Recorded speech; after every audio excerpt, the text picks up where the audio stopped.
दोस्तों, अगर जिंदगी संगीत है तो योग रिदम है और प्राणायाम ध्वनि यानी साउंड तन, मन और आत्मा। हम लगातार आपको वास्तविक प्राणायाम से परिचित करवा रहे हैं। आज हम शैली जी के माध्यम से कपालभाति प्राणायाम का अनुभव करेंगे। ये प्राणायाम आपने बहुत देखा होगा, लेकिन वास्तविक रूप से कपालभाति कब करना चाहिए, इसके क्या लाभ हैं और अगर सही रूप से ना किया जाए तो क्या नुकसान है। आइए इन सभी के बारे में हम जानेंगे हमारी एक्सपर्ट शैली जी से। प्राणायाम। आज हम कपालभाति सीखने जा रहे हैं। कपालभाति क्या है? कपालभाति प्राणायाम है जो कि आपके साइनसेस को क्लीन करता है और इसकी वजह से जो पूरे फेस पे आपके जो भी टॉक्सिन्स है, अंदर म्यूकस फॉर्म होता है, वो म्यूकस फॉर्म नहीं होता है और डिटॉक्सिफिकेशन होता है आपकी साइनसेस का। सबसे पहले जब आप कपालभाति करते हैं तो एक ध्यान में रखिए, इसको 90 एक्सहेलेशन से ज़्यादा लेना नहीं है। मतलब जब हम एक्सहेल करते हैं तो 90 एक्सहेलेशंस ही करने हैं। कितने भी एक्सपर्ट क्यों ना हो, 90 से ज़्यादा नहीं करना है। बिगिनर्स है वो पहले 15 एक्सहेलेशन से चालू करें, फिर आप 30 तक आए। फिर जब आप एक्सपर्ट बन जाते हो तो 30, 30 और 30, ये 3 एक्सहेलेशंस आपको 3 टाइम करने हैं। तो हम देखते हैं कि एक्सहेलेशंस कैसे किए जाते हैं। सबसे पहले आप अपनी पोजीशन को ध्यान में रखेंगे। Spine has to be straight और face has to be completely relax. पहले मैं आपको करके दिखाने वाली हूँ, उसके बाद में आप करने वाले हैं, ठीक है? तो पहले शॉर्ट इन्हेलेशन लेना है और उसके बाद में एक्सहेल करना है। तो वो एक्सहेल जब करते हैं आप, तो आपका पूरा प्रेशर ये एरिया पे होना बहुत ज़रूरी है। अगर आप प्रेशर ये एरिया पे लाते हैं तो लंग्स और हार्ट पे प्रेशर नहीं आएगा। लेकिन अगर आप खाली पेट पे प्रेशर दे रहे तो definitely the pressure will come to your lungs and heart. तो इसके लिए आपको मुंह बंद रखना है, कॉन्सेंट्रेट करना है आपके ब्रीदिंग पे और एक्सहेल करना है। तो आइए देखते हैं कपालभाति कैसे किया जाता है। सबसे पहले आप अपने हाथों की मुद्रा लीजिए, जिसको कहते हैं ध्यान मुद्रा। इसको आप अपने नीज पे रखेंगे। एल्बोज बहुत रिलैक्स रहेंगे, शोल्डर पे कोई स्ट्रेच नहीं होगा, फेस पे कोई स्ट्रेस नहीं होगा। Very relax eyebrows, very relax forehead.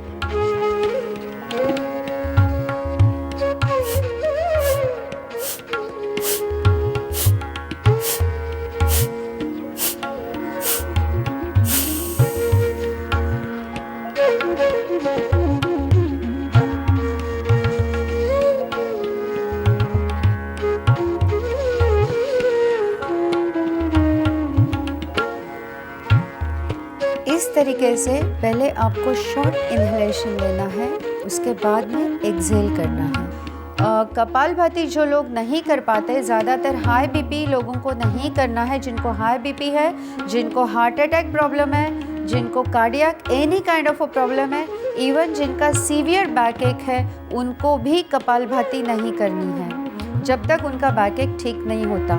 उसके अलावा पेप्टिक अल्सर या एब्डोमिनल सर्जरी जिनकी हुई है, उनको भी कपालभाति नहीं करना है।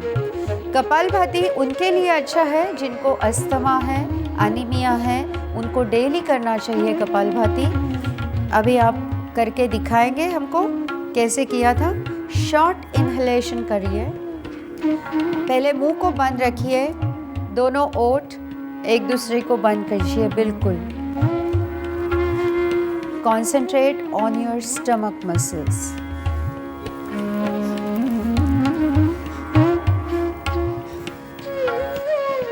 Very good. देखिए जब आप कर रहे हैं, फोरहेड पे बिल्कुल स्ट्रेस नहीं है। आपका पूरा स्ट्रेस आपके माउथ पे, इस एरिया में होना ज़रूरी है। रिलैक्स। अभी छोड़ते हुए, सांस को छोड़ते हुए चीन को, चेस्ट को टच कीजिए। जब आप शांत होते हैं एक्सहेल करने के बाद में, इनहेल करते हुए चीन को ऊपर ले आइए, सीधा रखिए मुंह को और अभी आंखें खोल दीजिए। जब आप कपालभाति करते हैं तब शुरू में हो सकता है आपको गिडीनेस हो, आपको चक्कर आए या फिर सिर दर्द हो, लेकिन वो बिगिनर्स का है, तो आप 10 से ज़्यादा एक्सहेलेशन नहीं करें। 10 से करते करते आप पहले खाली 30 एक्सहेलेशन किए और याद रखिए आपको खाली 3 पार्ट में एक्सहेलेशन करने हैं, दैट इज़ 30, उसके बाद में आप 5 नॉर्मल ब्रेथ लेंगे, फिर 30 एक्सहेलेशन करेंगे, उसके बाद वापस 5 नॉर्मल ब्रेथ और फिर 30 एक्सहेलेशंस करेंगे। And this is the right way to do kapalbhati. इससे होने वाले हार्मफुल इफेक्ट जो है वो नहीं होंगे। और naturally kapalbhati is a detoxifying process of your body, तो इससे काफ़ी फ़ायदे भी है, काफ़ी डिसीजेज भी आप तक आने से पहले दूर भागेगी, ठीक है, बिकॉज डिटॉक्सिफिकेशन होगा। इसके लिए कपालभाति हर एक को करना चाहिए, लेकिन याद रखिए जिनको मैंने मना किया है, प्लीज़ आप योगा एक्सपर्ट है या योगा थेरेपिस्ट है उनकी सलाह या डॉक्टर के सलाह के बगैर मत करिए, क्योंकि ज़्यादातर हमने सुना है कि हॉस्पिटल्स में कपालभाति करने के बाद में 30 और बीच में मैंने पेपर में खुद ही सुना था कि काफ़ी 30 केसेस ऑफ हार्ट अटैक्स। तो आप पहले अपने डॉक्टर से राय लीजिए, योगा थेरेपिस्ट से राय लीजिए, और जब तक आपके सामने योगा गुरु नहीं है या प्रॉपर वे से आपको सिखाया नहीं गया है तो प्लीज़ कपालभाति मत कीजिए। इसको अच्छी तरह से समझिए, परखिए और फिर कीजिए। प्राणायाम। दोस्तों, आज सुबह मैं अपने एक दोस्त के घर मिलने पहुंची तो वहां का माहौल बड़ा टेंशन में देखा। पूछने पर पता चला कि मेरी सहेली का भाई गहरे डिप्रेशन में चला गया। बड़ा दुख हुआ। फिर अगले ही पल मेरे मन में एक सवाल आया कि क्या योग ऐसे कोई आसन है जो डिप्रेशन को प्रिवेंट कर सकता है? मेरे इस सवाल की तरह आप लोगों के दिल में भी कई सवाल हो सकते हैं, और इन सारे सवालों का जवाब जानते हैं शैली जी से। आज हम बात करेंगे एंजाइटी, फियर, डिप्रेशन और स्ट्रेस के बारे में। सबसे महत्वपूर्ण बात जो आजकल मेरी नज़र में आ रही है, मैं सुनती रहती हूँ, स्टूडेंट सुसाइड। जब भी बोर्ड के एग्जाम्स है, जब भी कुछ हो रहा है, we are losing lot of young crowd in such a very very bad way, suicide. अब इसमें किसको ब्लेम किया जाए? वो बच्चे को जो सुसाइड कर रहा है या पेरेंट्स को जो साथ में रहते हैं? मैं तो मानती हूँ कि पेरेंट्स रिस्पॉन्सिबल हैं। क्यों? जब भी कोई भी बच्चे में, ऑल आप जितने भी लोग आज देख रहे हैं ये प्रोग्राम, आपके बच्चे होंगे, प्लीज़ अगर आपके बच्चों में ज़रा भी उनके बिहेवियर में, उनके स्पीच में, उनके स्कूल में जाने से, आने से, रूटीन में अगर ज़रा भी कहीं आपको फ़र्क लगता है तो प्लीज़ आप उनसे कम्युनिकेट करें, आप उनसे प्रॉब्लम सुन। वो बोर्ड में जा रहे हैं या बोर्ड में हैं, इसके लिए खाली पढ़ाई पढ़ाई पढ़ाई से स्ट्रेस नहीं बढ़ाइए। और आप ही घर में इनको बता सकती है। आज हम 2 ब्यूटीफुल आसन हम बता रहे हैं, चाहे डिप्रेशन और एंजाइटी और फियर किसी भी व्यक्ति को हो, चाहे स्टूडेंट हो या कोई और हो, वो ये आसन अगर करे तो उनमें एक करेज, उनमें एक बल की जो मैं बात कर रही थी कि मनोबल जिनका बढ़ेगा, वो इस आसन से उन्हें डेफिनेटली मिलेगा। और जो ईगो है, ईगो भी दूर होगा। जो दूसरा आसन हम बता रहे, योग मुद्रा। तो सबसे पहले हम देखते हैं सिद्ध नमस्कार। खड़े हो जाइए रिलैक्स मोड में, मैट से थोड़ा आगे आइए, पैरों में 1 फीट का डिस्टेंस, हाथों को स्प्रेड करते हुए नमस्ते पोजीशन ऊपर लेके आइए, fingers spread, elbows touching, thumbs to the forehead. Right. This time you are inhaling.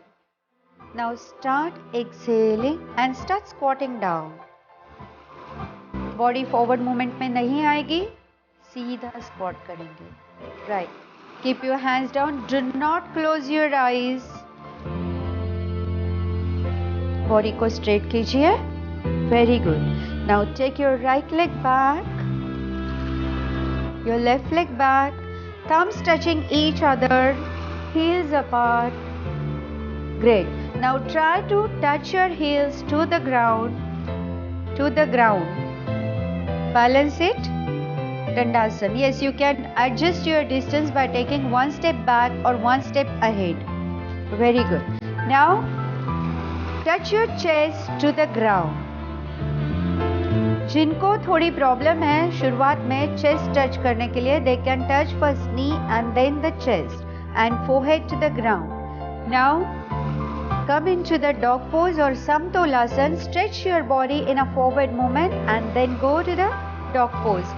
In the dog pose, your balance is only on your palms and your toes. Entire body is in the air. Now come into the mountain pose. Take one step ahead, is touching the ground. Now take your left leg in front, out of the palm, right? Good. It is next to the palm. Feel the stretch. Right. Squat little bit. थोड़ा सा back पे stretch आना बहुत जरूरी है.